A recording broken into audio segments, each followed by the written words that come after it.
Ya Allah, kami memohon ya Allah yang Maha Rahman, Maha Rahim, ya Karim, agar Engkau melimpah kemurahan-Mu, salawat-Mu kepada baginda Nabi Muhammad SAW, sehingga nur beliau melimpah kepada kami di dunia ini dan di akhirat, sehingga hidup kami di dunia penuh dengan keberkahan dan di akhirat mendapatkan syafaat baginda Nabi Muhammad SAW. Allahumma ya Allah, di saat semua umat sedang mencari penolongnya di akhirat, umat Nabi Adam mencari Nabi Adam, umat-umat Nabi Nuh mencari Nabi Nuh, umat Nabi Musa mencari Nabi Musa, bahkan semuanya mencari nabi-nabi mereka. Maka izinkan kami tidak perlu berpusing mencari siapapun kecuali langsung bersamai baginda Nabi Muhammad SAW.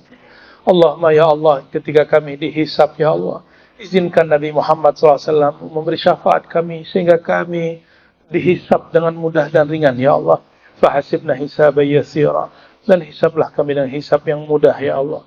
Jika kami ditimbang ya Allah, izinkan nama Engkau, nur Engkau terus kekal abadi dalam lembaran amal kami, sehingga amal-amal tersebut memberati semua yang ada pada diri kami, sehingga Engkau memandang kami dengan penuh ridha-Mu ya Allah. Ya Allahumma ya Rahman ya Rahim, ajirna anin nar, ajirna anin nar ya Allah. Ketika kami melewati sirat-Mu, izinkan kami untuk selamat sampai ke hadapan-Mu.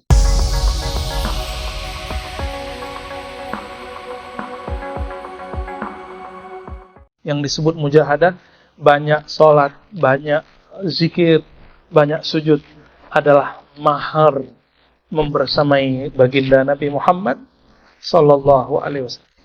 Maka bersamai pewaris-pewaris Rasulullah SAW, lalu banyak-banyak sholat di malam hari.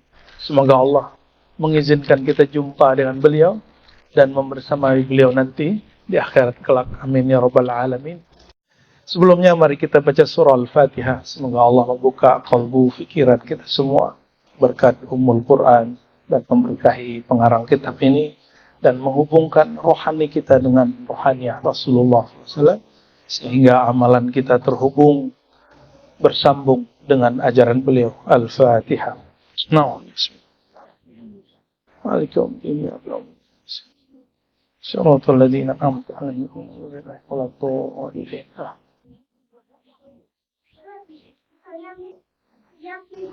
Imam Ibn Qayyim itu salah satu imam dalam mazhab Hanbali ya, yang beliau menyebut dirinya bermanhaj salaf ya. Terlepas dari manhajnya, beliau menyebutkan rahasia Fatihah ya, menyebutkan rahasia suratul Fatihah. Salah satunya adalah qada'ul hajah, menunaikan hajat. Dan hajat kita terbesar bukan lagi semata materi duniawi. Hajat kita terbesar adalah mengikuti sunnah Nabi Muhammad SAW. Dan ciri-ciri orang dapat hidayah, qalbunya kalau dengar hadis bercita-cita mengamalkannya. Ciri-ciri orang jauh dari hidayah, dia kalau dengar hadis Nabi atau dengar Quran, dia ngomong, aduh susah ngikutinnya. Kalau ada orang berkalam seperti itu, mintalah kepada Allah ya, supaya Allah meluruskan kalbunya ya. Allah madina ila siratikal mustaqim. Dari Sayyidina Abi Abdullah Hudzaifah ibn al-Yaman al-Ansari al-ma'ruf sahibi sirri Rasulullah SAW, yang dikenal dengan penyimpan rahasia Rasulullah SAW. Nama sahabatnya siapa? Hudzaifah ibn al-Yaman al-Ansari. Beliau ini orang yang menyimpan daftar ahli surga dan neraka yang Nabi ajarkan. Dan yang paling penting, belum menyimpan daftar orang-orang yang munafik. Nauzubillah min dzalik. Terakhir Sayyidina Abdullah ibn Umar menceritakan ayahnya Umar. Sayyidina Umar, Nabi sudah wafat sallallahu alaihi wasallam, Sayyidina Abu Bakar sudah wafat. Ada seseorang meninggal, lalu Sayyidina Abdullah bin Umar mengatakan, ini trik Umar aja. Ya Hudzaifah, ahuwa minhum? orang itu masuk bagian dari daftar munafik atau tidak, ahli neraka atau tidak. Hudzaifah cuma bilang, Hudzaifah ditanya begitu, Sayyidina Umar langsung memanfaatkan. Masuk nggak? Ya, ini kesempatan. Jadi selama sekian tahun dia menunggu, sampailah kesempatan, saya masuk. Dan dia keceplosan bilang, tidak, engkau nggak masuk. Padahal Sayyidina Umar sudah dapat riwayat hadis bahwa Abu Bakar fil jannah, Umar fil jannah, Utsman fil jannah, Ali fil jannah. Udah ada hadis begitu. 10 orang yang dijamin masuk surga. Tapi itu versi salah satu sahabat yang dengar. Dia ingin dengar versi yang lain. Maka Sayyidina Umar selevel dia mesti ingin memastikan dirinya orang yang munafik atau tidak munafik. Dia khawatir. Dan aneh, hari ini orang baru ngaji beberapa kali sudah merasa tidak munafik. Cuma karena beda pilihan politik sudah merasa yang beda politik dengan dia munafik. Cuma beda manhaj mazhab, beda tariqah, beda pergerakan, yang lain dianggap munafik. Nauzubillah min zalik. Sayyidina Hudzaifah, ya, ini menyebut sahabat dengan Sayyidina. Saya ambil dari guru saya Al-Muhaddis, ya, Kiai Ali Mustafa Yaqub, dan juga guru beliau yang juga saya mengambil ilmu kepada beliau, orang Suriah, Syekh Hasan itu. Beliau kalau menyebut nama sahabat selalu menyebut Sayyidina, ya, berdasarkan hadis Sahih Bukhari bahwa Nabi SAW menggelarkan sahabat Nabi dengan kata Sayyid, ya. Ketika ada Sa'ad bin Mu'az ini datang kepada baginda SAW, lalu beliau mengatakan, hadis Bukhari, Qumu li sayyidikum, berdirilah hormati sayyid kamu. Maka ini ada hadis yang melarang berdiri menghormati orang, ada hadis yang menyuruh berdiri menghormati orang. Oleh Imam Nawawi itu dianggap anugerah. Perbedaan hadis ini anugerah. Kenapa? Menyuruh berdiri ini bab adab, melarang berdiri itu bab tawadhu. Tergantung ngambil yang mana. Hadisnya lebih sahih yang menyuruh berdiri.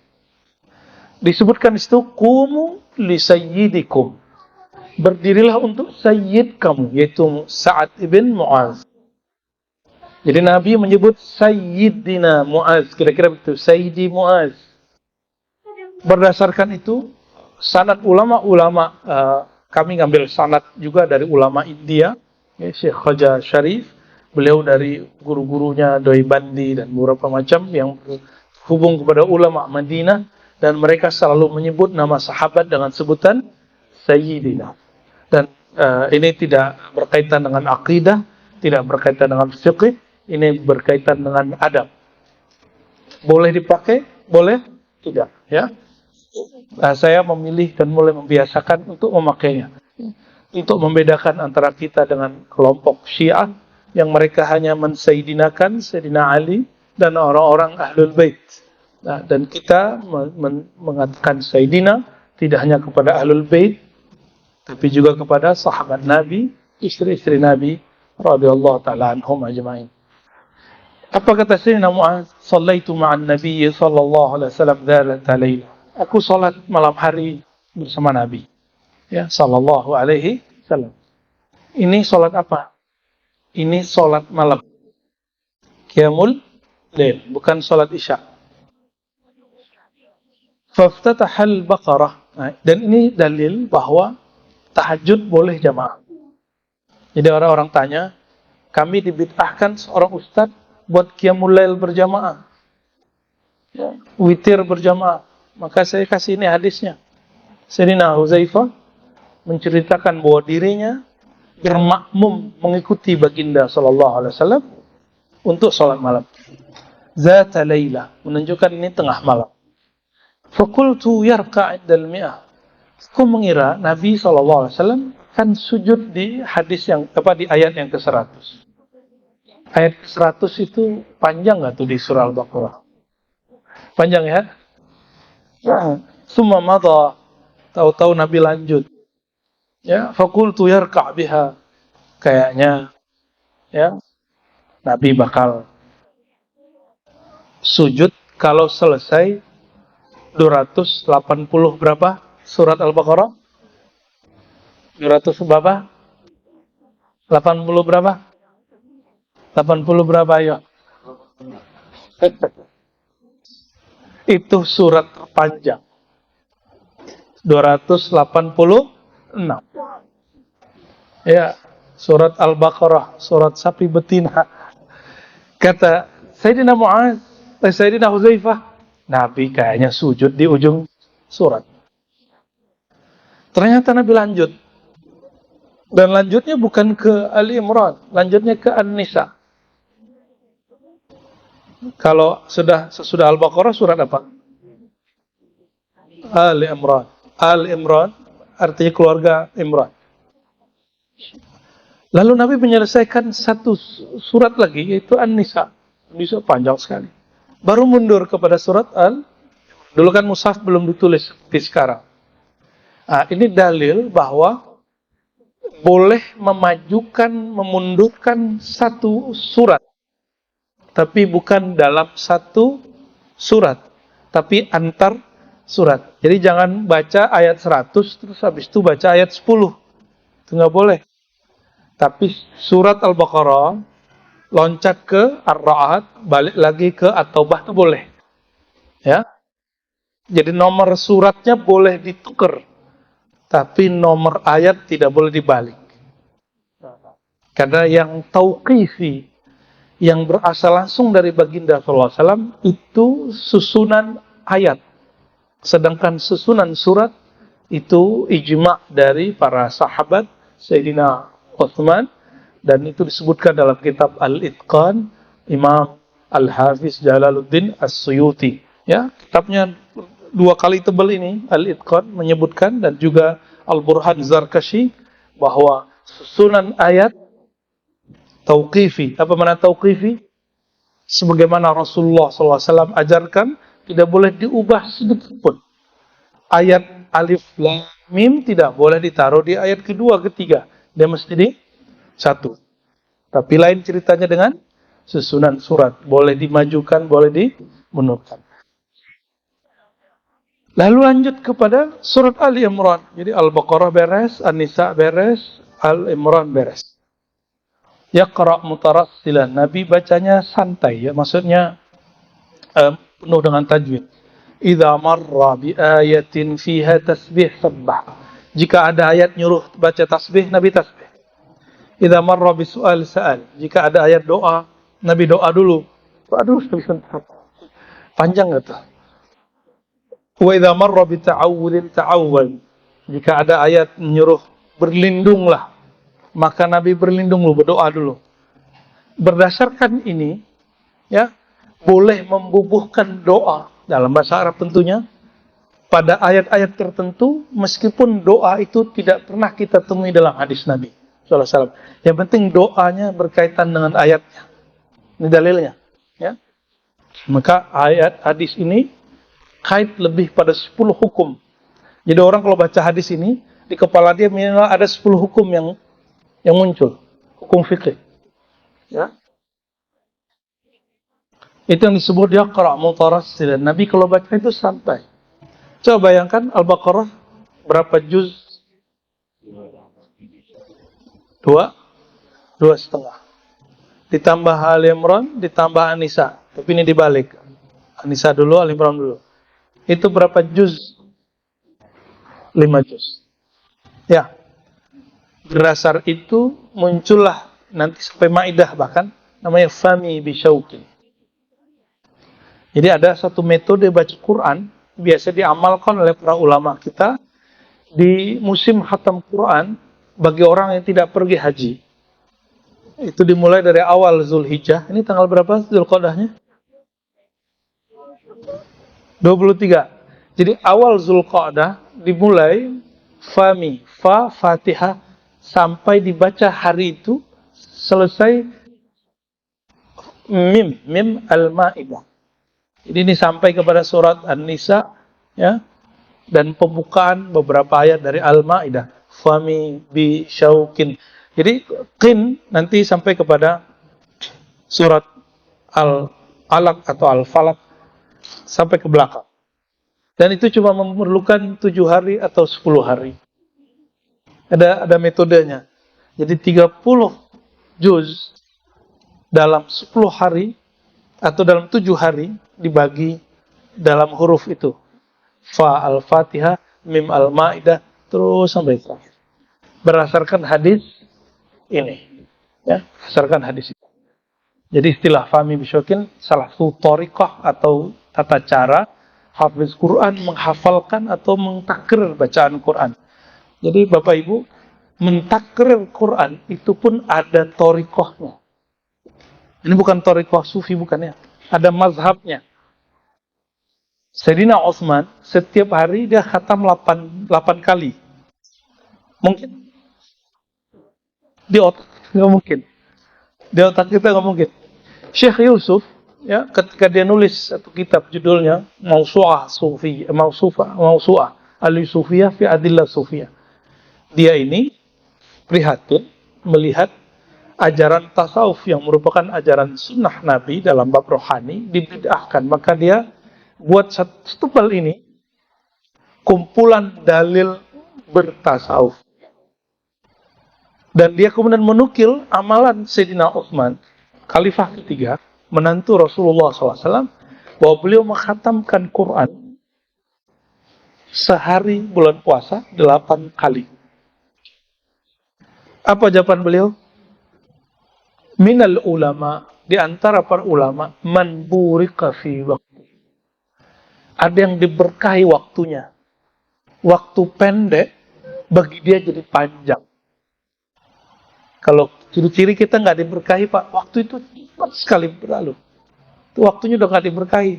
Dan Nabi SAW mengatakan, akhir zaman waktu itu pendek. Masih ingat pandemi? Udah pada lupa? Ya, kayaknya lupa semua ya. Nanti Allah kasih lagi virus. Kayak orang mimpi siang bolong gimana? Tahu istilah mimpi siang bolong? Orang semuanya nggak sadar, lagi asik-asik dengan dunianya, tiba-tiba dikasih bencana. Ya, yang terjadi di Kudus kemarin ya, Jepara banjir, tiba-tiba banjir. Yang terjadi di Sumatera Barat, tiba-tiba ada lahar ke atas. Itu tempat kafe yang ada di Lembah Anai. Lembah Anai itu sangat historis sekali. Ada kafe depannya, itu kafe itu hilang. Padahal jarak tempat itu dengan Gunung Merapi jauh. Itu aliran sungai. Itu kafe hilang. Jadi orang kalau sekarang sana udah mana kafenya? Sama rangka-rangkanya nggak ada. Orang lagi asik dengan dunia tidur, itu Allah turunkan bala bencana. Nauzubillah min dzalik. Nah ini 2024 nih masih banyak nih belum selesai nih. Ya, bencana apa lagi kita nggak tahu. Kita hanya berdoa semoga Allah ringankan takdir buruk pada negeri kita ya. Amin ya Rabbal, dan merubah takdir buruk menjadi takdir baik. Amin ya Rabb. Bayangkan ini Nabi SAW sholat kira-kira berapa juz? 5 juz. 5 juz, 1 juz habis berapa jam, Pak? 1 jam? Oke, berarti ini 5 jam. Ini disebut yaqra' mutarassilan. Nabi baca santai. Cara baca Quran itu ada yang murattalan. Murattal itu bukan cepat-cepat. Ini kebanyakan orang Indonesia karena baca Qurannya suka didangdutin. Maka baca Fatihahnya lama kali ya. Padahal baca Quran itu rileks santai, memberikan hak huruf, hak mad tajwid sesuai dengan haknya. Itu disebut membaca penuh dengan tajwid. Mujawwadan. Sekarang orang nyebutnya ilmu tahsin. Padahal itu namanya ilmu tajwid. Tajwid itu terjemahannya tahsinul Quran. Mentahsin, mengindahkan Quran. Cuma karena istilah tajwid ini sudah kuno, orang ganti di Indonesia menjadi ilmu tahsin. Dulu kita di sini waktu pandemi Bingung mau ngapain ya Pak Arif ya? Kita tahsin Quran kita di sini. Ya. Baru kemudian baca Rotibul Haddad tiap malam minggu, ya. Orang pada semua diplang-plang, kita ngumpul-ngumpul baca Rotibul Haddad. Alhamdulillah Allah jaga beberapa waktu, ya. Setahun itulah. Lalu Nabi SAW membolehkan baca Quran yang disebut membaca cepat. Ya. Ada yang syarat atau apa istilahnya bil hadar, ya. Membaca cepat. Membaca cepat itu kedengaran sama orang, sama kita enggak. Itu untuk orang ahlul aurat wal hizb. Maka Quran itu di pinggirnya ada istilahnya hizib. Ya, benar ya? Di pinggir Quran itu dulu penanda wiridan ahlil Quran. Karena wirid paling afdal adalah Al-Quran. Enggak ada lagi. Afdalul aurat Al-Quran wa afdalul zikri la ilaha illallah. Ini ijma' ulama ahli sunnah. Wirid paling tinggi Quran. Zikir paling tinggi la ilaha illallah. Doa paling cepat alhamdulillah. Itu berdasarkan hadis Nabi, hadis Imam Tirmizi. Jadi ada yang baca apa tadi? Mutarassilan. Nah, mutarassilan ini yang rileks. Nyampe di ayat surga, minta ya Allah, masukkan aku surga. Nyampe di ayat neraka, berdoa ya Allah, ajirni minan nar. Bebaskan aku dari neraka. Udah begitu belum baca Qurannya? Belum ya? Kira-kira 5 jam cukup nggak Nabi begini? Nggak cukup. Itu sepenuh malam. Jadi kalau ngikutin hadis ini nggak mungkin seperti Sayyidina Utsman sehari 8 khatam. Bukan 8 juz. 8 kali khatam. Imam Syafi'i hanya sampai 2 kali khatam. Dari subuh sampai maghrib khatam 1 kali, maghrib sampai subuh khatam 1 kali. Maka beliau di bulan puasa makan sedikit, itu yang ditiru Imam Syafi'i, makan hampir hanya sekali. Hanya sekali. Ya, minumnya paling waktu berbuka dan waktu bersahur. Nah, Imam Syafi'i nyontohin kita 2 kali. Dan alhamdulillah saya ketemu ada ulama dari Cirebon. Hafiz Quran, dan dia cerita guruku baca Quran dari maghrib sampai isya khatam. Oh, berarti tidak hanya di kitab itu. Adanya di mana? Ada fi suduri ahlil Quran. Dan menurut saya itulah karamah tertinggi. Ya, karamah tertinggi orang yang diberkahi waktunya. Harusnya kita baca Quran sehari semalam, sama dia cuma dari maghrib sampai isya. Dan bagi saya itu karamah. Itu yang disebut tayyuz zaman. Tayyuz zaman itu Allah lipat waktu yang mestinya panjang jadi pendek. Mungkin nggak? Mungkin. Allah sanggup nggak bikin begitu? Sanggup. Insya Allah nggak sanggup. Ya, kita yang nggak sanggup. Karena kita pakai otak yang cuma sebesar ya, batu kelapa ini. Tapi kalau pakai otak nuraniyah, cahaya, dan cahaya itu cepat. Al-Quran itu dia sinar lebih cepat dari nur. Maka orang yang baca Quran dan dia lebur dalam huruf-huruf nuraniyah Quran, Allah akan cepatkan waktunya. Waktu dia baca itu terasa cepat, padahal dia baru beberapa menit. Dan itu tadi kan kiai. Walhamdulillah saya ketemu beberapa mahasiswa saya yang Allah berkahi waktunya, dia bisa baca Quran dalam sehari sekian kali. Masih muda, Pak. Alhamdulillah. Nah, itu kalau mereka Allah izinkan. Dan nggak selalu bisa.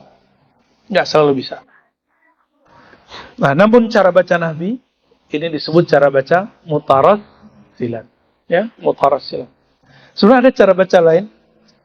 Kadang-kadang Nabi SAW ambil satu ayat lalu dibaca dari awal sholat setelah Fatihah sampai kemudian beliau selesai memaknai ayat. Begitu juga Imam Syafi'i, ketika beliau sholat, beliau ambil satu ayat dan beliau maknai sampai selesai, udah selesai memahaminya baru ruku. Ya, dan itu boleh. Lalu raka'a, beliau ruku, faja'ala yaqul subhana rabbiyal azim. Lalu beliau ruku, fa kana ruku'u nahwan min qiyamih. Ruku'nya juga lama. Sama guru kami dulu diartikan harfiah. Ruku'nya kira-kira sama dengan berdirinya. Kalau berdirinya tadi 5 jam, enggak, itu terjemahan mubalaghah. Yang pas terjemahannya adalah ruku'nya sangat lama. Maka boleh baca subhana rabbiyal a'la mulai dari sekali, 3 kali, sampai tak terhingga. Dan itu tidak beda. Ini dalilnya. Nabi baca subhana rabbiyal a'la, subhana rabbiyal azim, itu lama sekali. Begitu juga beliau sami Allahu liman hamida rabbana lakal hamdu, tsumma qama qiyaman tawilan qariban mimma raka'. Lalu setelah baca rabbana lakal hamdu, tidak langsung ruku. Kita kan langsung ruku ya. Sekarang belum selesai baca udah ruku duluan. Rabbana lakal hamdu, langsung ruku. Di mazhab Syafi'i enggak ada begitu. Tapi Imam Abu Hanifah meriwayatkan itu. Maka di riwayat Abu Hanifah berdiri langsung sujud. Begitu ya beberapa keterangan kita baca. Namun kita nggak mengamalkan itu. Kita mengamalkan hadis ini bahwa berdiri dulu. Apa kira-kira yang Nabi baca? Wallahu a'lam. Dalam riwayat lain, dalam sholat wajib, tiba-tiba ada seorang sahabat baca lagi sujud. Ya, lagi i'tidal. Rabbana lakal hamdu hamdan thayyiban katsiran mubarakan fih. Nabi tidak pernah ajarkan, tapi dia baca di dalam sholat. Dan setelah sholat, Nabi puji dan katakan, bacaanmu diperebutkan 30. Riwayat Nasai menyebutkan ada 12.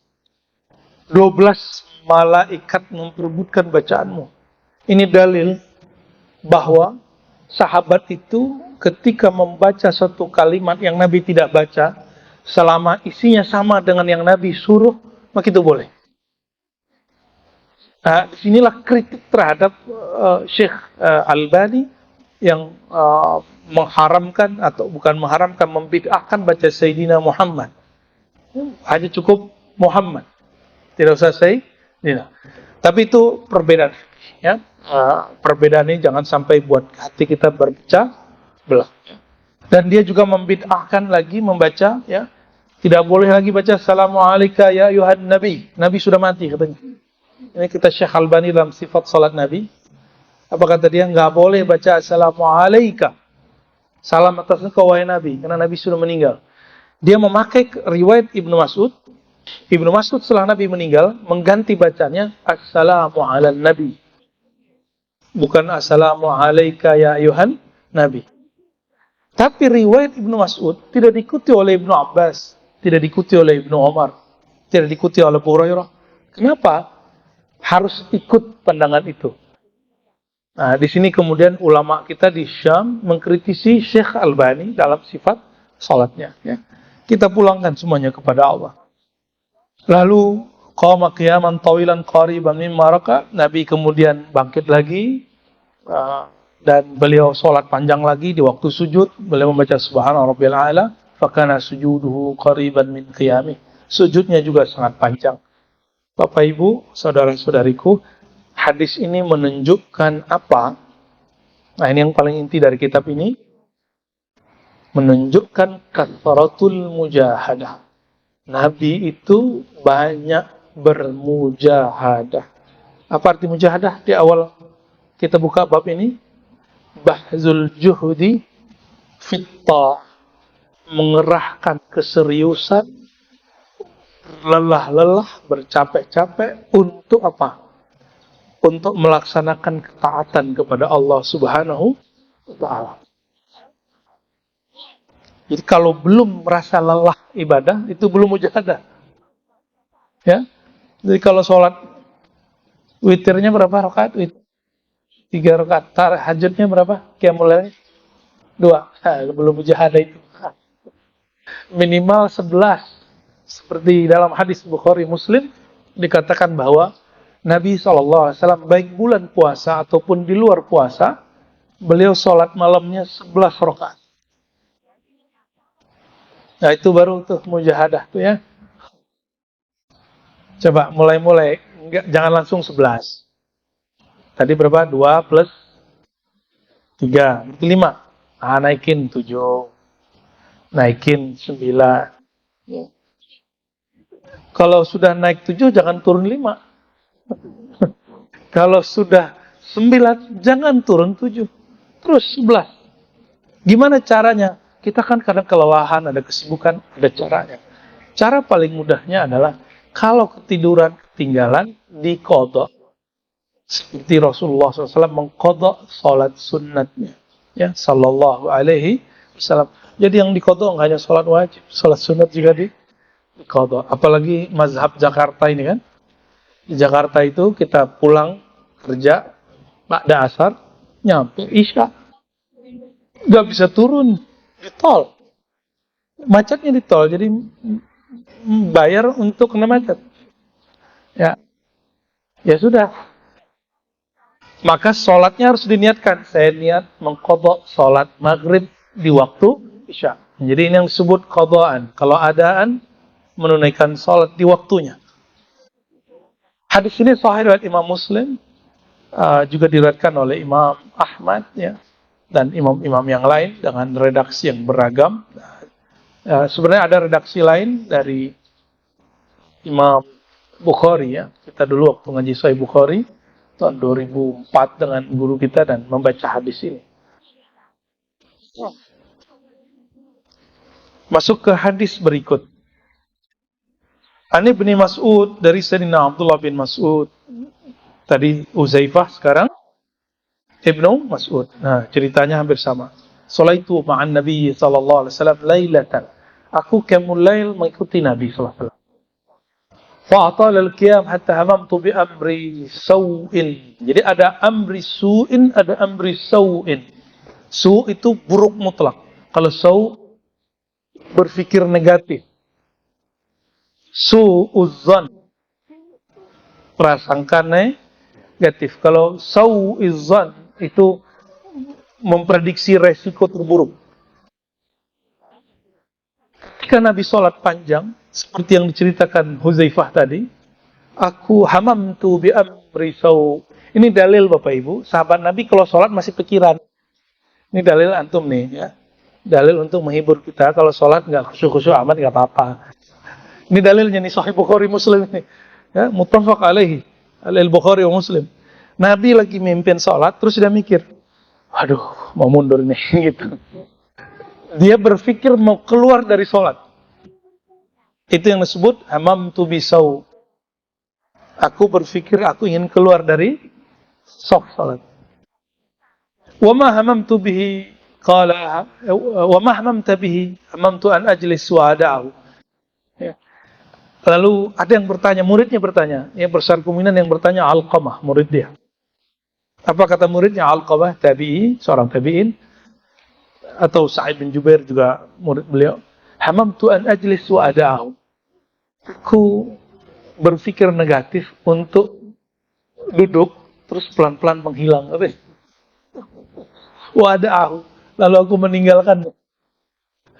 Tapi nggak dilakukannya.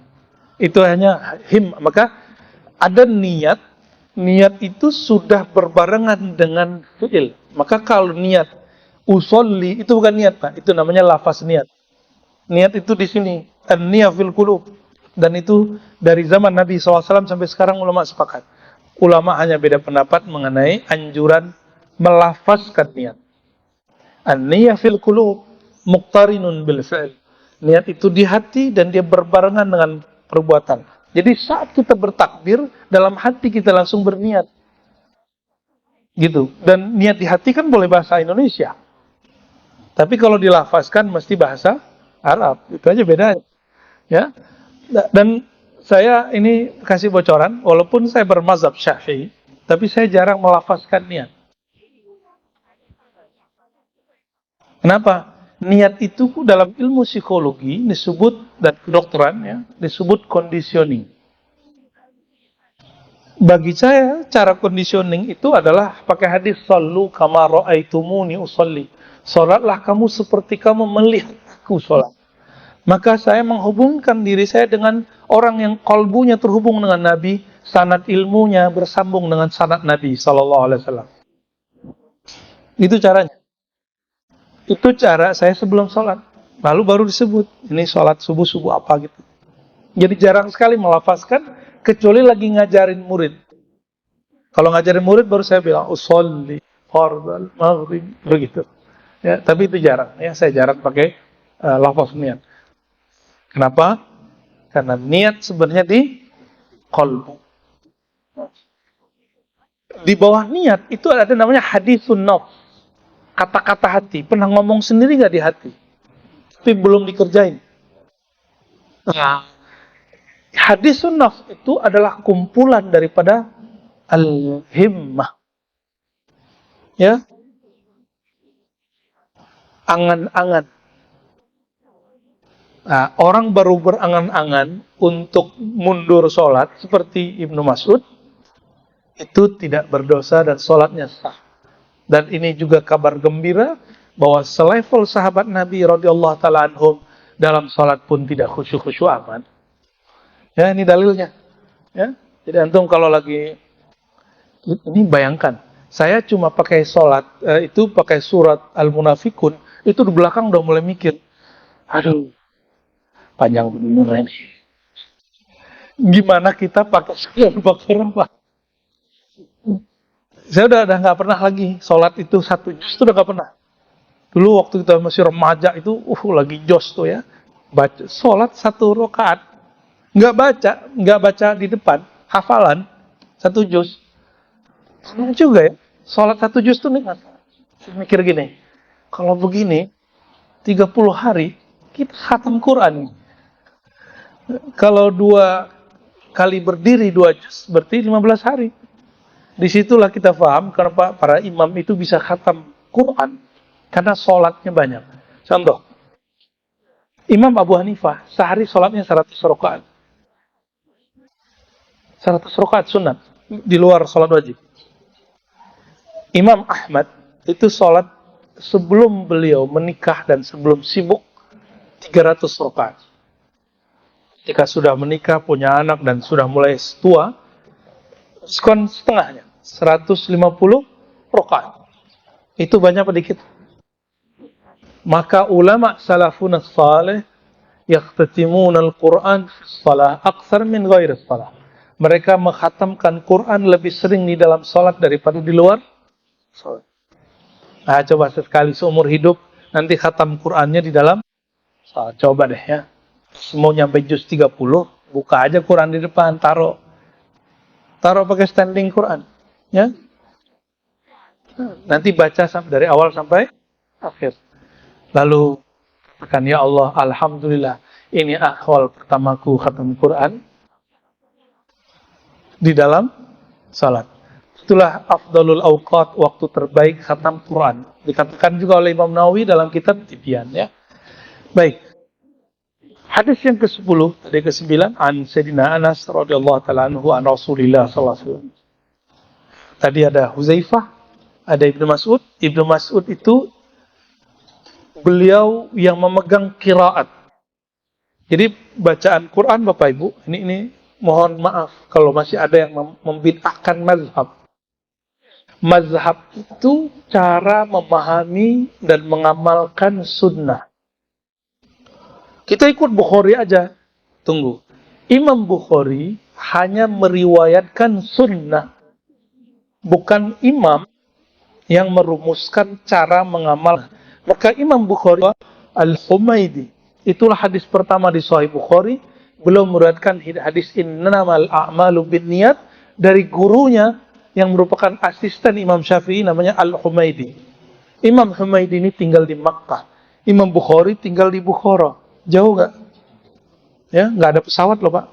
Dan dia berangkat ke Mekah karena dengar di Mekah ada murid Syafi'i yang meriwayatkan hadis Nabi namanya Humaidi. Nah, itu yang disebut Rihlatul Muhaddisin. Rihlah ahli hadis. Alhamdulillah saya rihlah ahli hadis ke beberapa tempat ngikutin Imam Bukhari dan membaca Sahih Bukhari di Masjid Imam Bukhari. Alhamdulillahirabbil alamin. Nah, Imam Ibnu Mas'ud Beliau tidak hanya meriwayatkan hadis, beliau meriwayatkan cara baca Quran. Nah, Bapak Ibu, Quran yang dibaca oleh imam kita tadi, waktu sampai di Malik Yaumiddin, itu panjang ya. Itu cara bacanya oleh Ibnu Mas'ud boleh. Malik Yaumiddin. Kita kebanyakan sholat selalu wakaf di Siratal ladzina an'amta alaihim. Tapi qiraat umum yang kita pakai itu qiraat Imam Asim dari yang diriwayatkan oleh Imam Hafiz itu tidak berhenti. Lanjut. Jadi ini biasakan tolong imam-imam, nanti saya lupa di sini pakai qiraat apa ini ya. Hafiz bukan? Hafiz dari Asim. Maka kalau baca Siratal ladzina an'amta alaihim ghairil maghdubi alaihim, terus sampai akhir. Jadi tidak diwakaf di Siratal ladzina an'amta alaihim. Kenapa? Karena para sahabat tidak membaca seperti itu.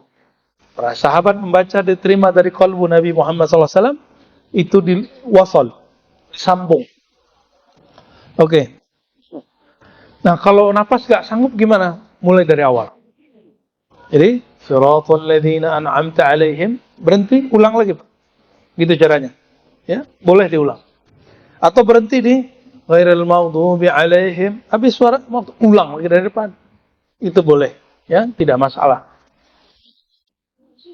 Nah, Sayyidina Abdullah bin Mas'ud, beliau adalah imam qiraat Quran. Ketika Sayyidina Utsman mengumpulkan mushaf menjadi satu, bukan satu ya, 6 masahif, dipimpin oleh oleh sahabat Nabi namanya Zaid bin Thabit. Zaid bin Thabit itu sahabat muda, tapi baca Qurannya paling bagus. Zaid bin Thabit jauh lebih muda dari Ibnu Mas'ud.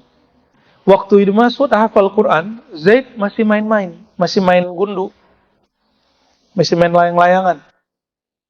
Ketika Sayyidina Abdullah bin Mas'ud dilarang mengajarkan Quran oleh sebagian orang dan disuruh mengikuti bacaan Utsman atau Zaid, apa jawaban beliau? Apakah engkau menyuruh aku baca Quran yang diambil Qurannya dari bocah kecil yang saat dia masih main layang-layang saya sudah hafal Quran? Wa talaqaitu an Nabi sallallahu alaihi wasallam min fi Rasulillah sallallahu alaihi wasallam 70 surah.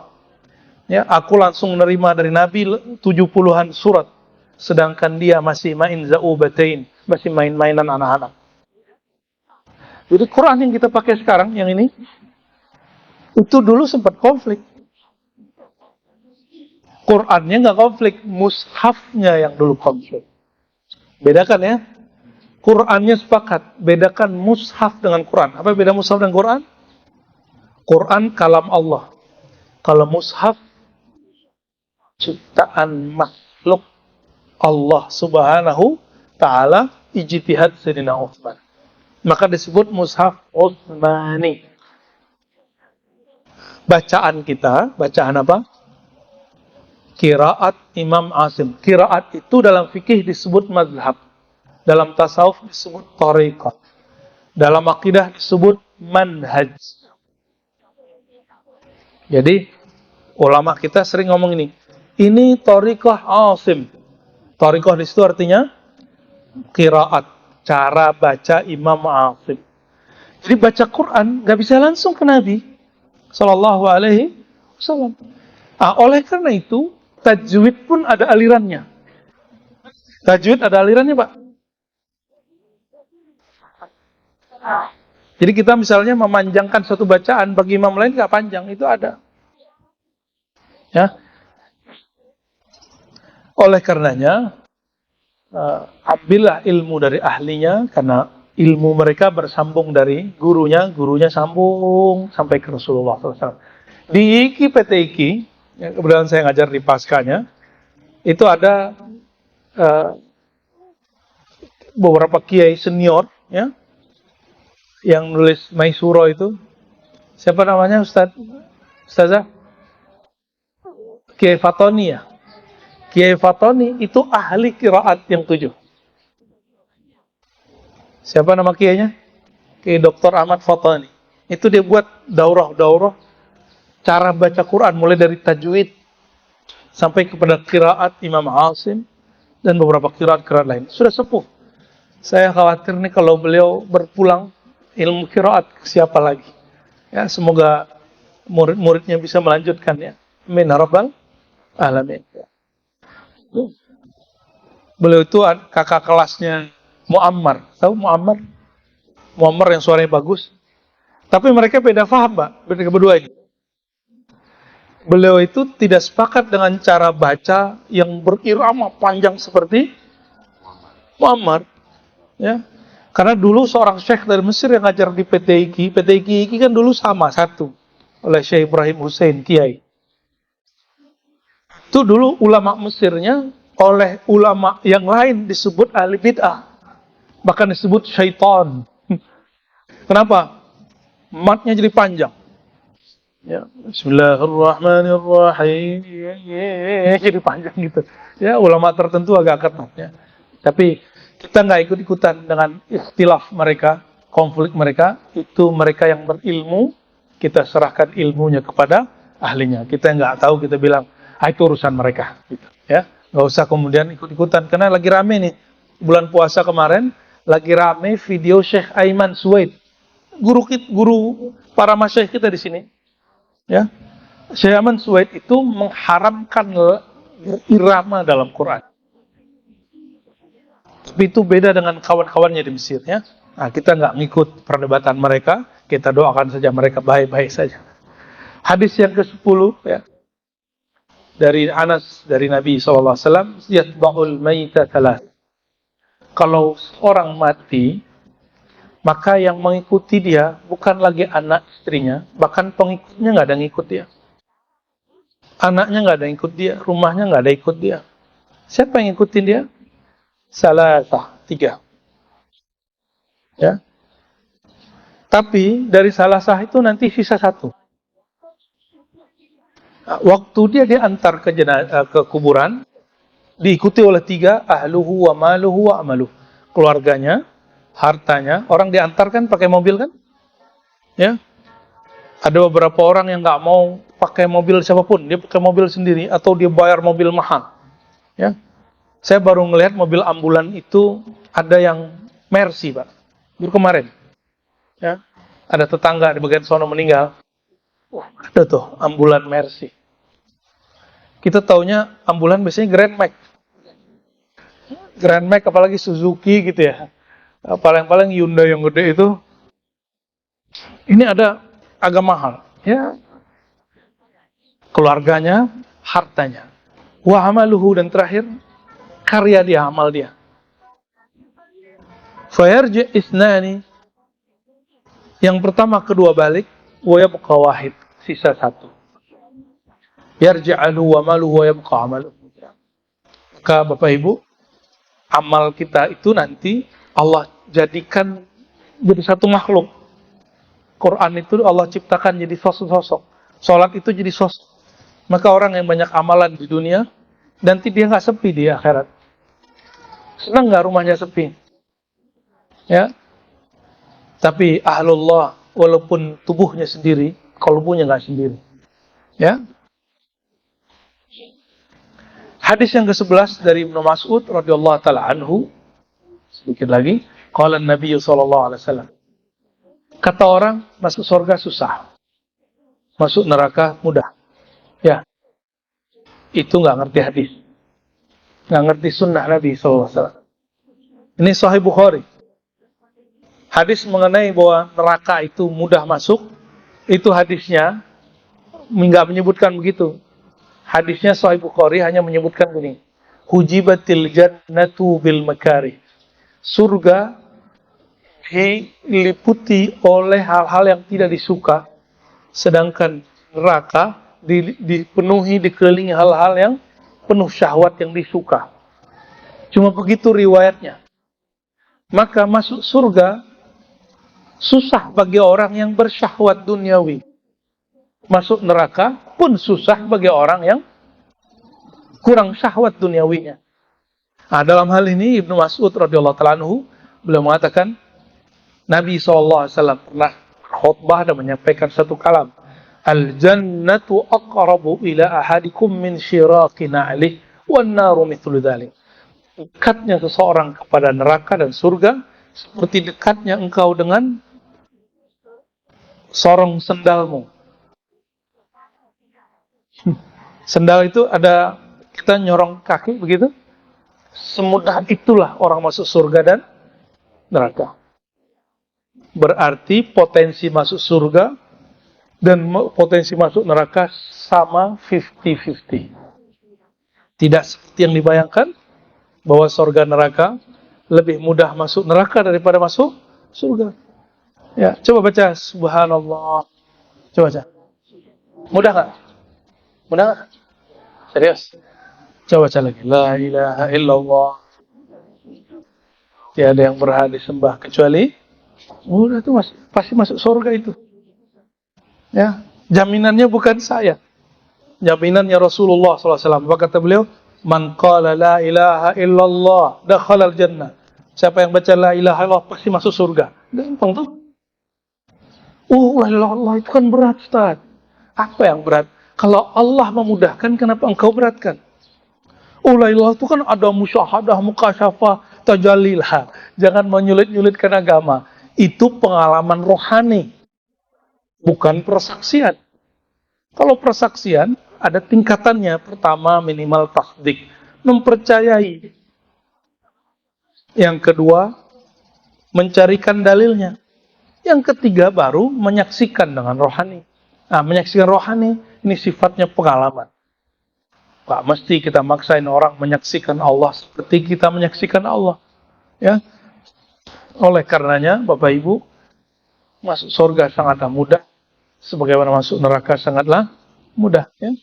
Hujat saja Allah, hujat saja Rasulullah, hina saja sholat subuh, ya, hina saja Quran, ya gampang tuh masuk neraka. Katakan ada ilah, Tuhan selain Allah, udah masuk neraka. Semudah itu masuk neraka. Ya. Hadis terakhir pada pagi ini dari Rabi'ah Ka'ab al-Aslami, khadim Rasulullah SAW, dan juga ahli sufah. Ahli sufah ini santri Rasulullah SAW. Kuntu abitu ma'an Nabi SAW, ma'a Rasulullah SAW. Aku menginap mabit bersama Nabi SAW. Fa'atihi biwadu'ihi. Aku dulu nggak ada keran, maka orang dulu kalau berwudu itu pakai waduk, bukan waduk orang Depok. Waduk orang Depok itu danau, Pak. Waduk bahasa Arab artinya tempat menyimpan air wudu. Orang dulu nggak ada keran, Pak. Jadi sebelum Isya atau sebelum Maghrib, tempat wuduknya diisi pakai ada tas kulit. Ya, Nabi SAW ada khodamnya yang jaga setiap hari, yang berkhidmat untuk membawakan waduknya Nabi. Nah, waduk itu alat berwuduknya Nabi Muhammad SAW. Faqala salni, lalu Nabi SAW melihat ada sahabat yang khidmat. Nabi selalu bertanya gini, coba, kamu punya doa apa? Jadi Nabi membalas orang khidmat dengan doa. Nggak pakai duit. Karena doa Nabi lebih mahal dari dunia dan akhirat. Bahkan ada sahabat Nabi meninggal, terus temannya ngomong ini, aku berharap akulah yang mati itu. Kenapa? Kalau aku mati sekarang, aku disolatkan baginda Nabi Muhammad SAW. Jadi sahabat tuh begitu, Pak. Ingin didoain Nabi itu bahkan rela mati. Kalau antum nggak siap ya, Ustaz aja duluan gitu, mati duluan kan. Fakultu, ini mintanya Rabi'ah, cuma ngasih wuduk Nabi. Ditanya oleh Rasulullah, kamu punya hajat apa? Sebutkan. Nabi SAW kemudian mendengar beliau berkalam, ya Rasulullah, aluka murafaqataka fil jannah. Mintanya nggak tanggung-tanggung. Dia nggak minta surga. Dia nggak minta juga bebas dari neraka. Yang diminta apa? Aku cuma minta satu, wahai baginda, murafaqatuka fil jannah. Tetap membersamai engkau sampai surga. Itu apa-apa. Itu apa-apa nggak? Itu apa-apa. Membersamai Rasulullah itu lebih hebat dari membersamai presiden. Ya, untuk dekat ke Nabi itu sulit. Kita nih hidup di zaman Nabi SAW itu nggak bisa langsung ketemu Rasul, Bapak Ibu. Kalau melihat bisa, tapi ketemu jumpa sulit. Maka sahabat-sahabat itu bikin ulah supaya ketemu Rasulullah SAW. Maka ada sahabat yang pura-pura jadi Arab Badui. Ya. Dia langkahi semua orang, terus dia bilang, Allahumma arham Muhammadan, Allahumma arhamni wa Muhammadan. Itu Badui asli itu. Ada yang pura-pura Badui. Jadi ada yang ngelangkahin orang supaya ketemu Nabi. Biarlah Nabi, orang bilang saya kurang ajar, yang penting aku sampaikan cintaku kepada baginda Nabi Muhammad SAW. Ya, Nabi senyum melihat orang itu. Cuma orang begitu jangan banyak-banyak ya. Jangan banyak-banyak. Ya. Sahabat Nabi itu, apalagi Sayyidina Ali, itu kalau ada orang langsung kemudian dikat sama dia. Apalagi Umar. Melihat ada seorang mendekat, bisa dikat. Bodyguardnya Rasulullah SAW. Belum lagi khadam-khadamnya. Safar nih, nggak bisa langsung dekat ke Nabi SAW. Kenapa? Itu ada orang yang mengiringi Nabi terus. Mengiringi Nabi. Nabi tidak minta diiringi. Tapi orang itu punya rasa. Saya ingin khidmat kepada baginda Nabi Muhammad SAW. Ini sahabat namanya siapa? Rabi'ah bin Ka'ab al-Islami. Dia nggak minta gaji, nggak minta banyak rezeki. Yang dia minta cuma satu, ya Rasulullah, sebagaimana aku di sini, engkau izinkan berkhidmat kepadamu, tolongkanlah izinkan aku sampai surga membersamai. Kira-kira itu berat nggak? Nabi tanya, au ghairu dzalik, dia kan masih jomblo. Ada permintaan lain nggak? Enggak. Qultu huwa dzak, cukup wahai baginda. Cukup bagiku bersama dengan engkau. Maka Nabi SAW langsung menjawab, fa'inni ala nafsika bikathratis sujud. Bantulah aku mengendalikan nafsiyahmu. Gimana caranya? Banyak-banyaklah sujud. Berarti orang-orang yang nafsiyah, kedirian egonya, yang masih liar, obatnya apa? Banyakin sujud. Karena sujud kepala di bawah. Oleh karenanya boleh kita istinbat faidah daripada hadis ini, anna kasratas shalah was sujud, yang disebut mujahadah, banyak salat, banyak zikir, banyak sujud adalah mahar membersamai baginda Nabi Muhammad sallallahu alaihi wasallam. Maka bersamai pewaris-pewaris Rasulullah SAW, lalu banyak-banyak salat di malam hari. Semoga Allah mengizinkan kita jumpa dengan beliau dan membersamai beliau nanti di akhirat kelak. Amin ya rabbal alamin. Allahumma ya Allah ya Rahman ya Rahim ya Karim ya Azim. Nas'aluka an tusalli ala syafi'ina nabiyina Muhammad SAW. Ya Allah, kami memohon ya Allah yang Maha Rahman, Maha Rahim, ya Karim, agar engkau melimpahkan kemurahanmu, salawatmu kepada baginda Nabi Muhammad sallallahu alaihi wasallam, sehingga nur beliau melimpah kepada kami di dunia ini dan di akhirat, sehingga hidup kami di dunia penuh dengan keberkahan dan di akhirat mendapatkan syafaat baginda Nabi Muhammad sallallahu alaihi wasallam. Allahumma ya Allah, di saat semua umat sedang mencari penolongnya di akhirat, umat Nabi Adam mencari Nabi Adam, umat-umat Nabi Nuh mencari Nabi Nuh, umat Nabi Musa mencari Nabi Musa, bahkan semuanya mencari nabi-nabi mereka. Maka izinkan kami tidak perlu berpusing mencari siapapun kecuali langsung bersamai baginda Nabi Muhammad sallallahu alaihi wasallam. Allahumma ya Allah, ketika kami dihisab ya Allah, izinkan Nabi Muhammad sallallahu alaihi wasallam memberi syafaat kami sehingga kami dihisab dengan mudah dan ringan ya Allah. Fahasibna hisaban yasira, dan hisablah kami dengan hisab yang mudah ya Allah. Jika kami ditimbang ya Allah, izinkan nama Engkau, nur Engkau terus kekal abadi dalam lembaran amal kami, sehingga amal-amal tersebut memberati semua yang ada pada diri kami, sehingga Engkau memandang kami dengan penuh ridha-Mu ya Allah. Ya Allahumma ya Rahman ya Rahim, ajirna anin nar, ajirna anin nar ya Allah. Ketika kami melewati sirat-Mu, izinkan kami untuk selamat sampai ke hadapan surga dan bebaskan kami dari neraka bi'izzatika wa jalalika wa rahmatika ya rahman ya rahim. Allahumma syfa'na, Allahumma syfa' man kana ma'na. Ya Allah, beri syafaat kami dan beri syafaat siapa yang hadir bersama kami, yang ikut ngaji bersama kami. Amin ya rabbal alamin. Rabbana atina fid dunya hasanah wa fil akhirati hasanah wa qina adzabannar. Wa sallallahu ala sayyidina Muhammad walhamdulillahi rabbil alamin. Subhanakallahumma wa bihamdika asyhadu an la ilaha illa anta astaghfiruka wa atubu ilaik. Semoga ada kesempatan lagi bulan depan kita sambung. Assalamualaikum warahmatullahi wabarakatuh.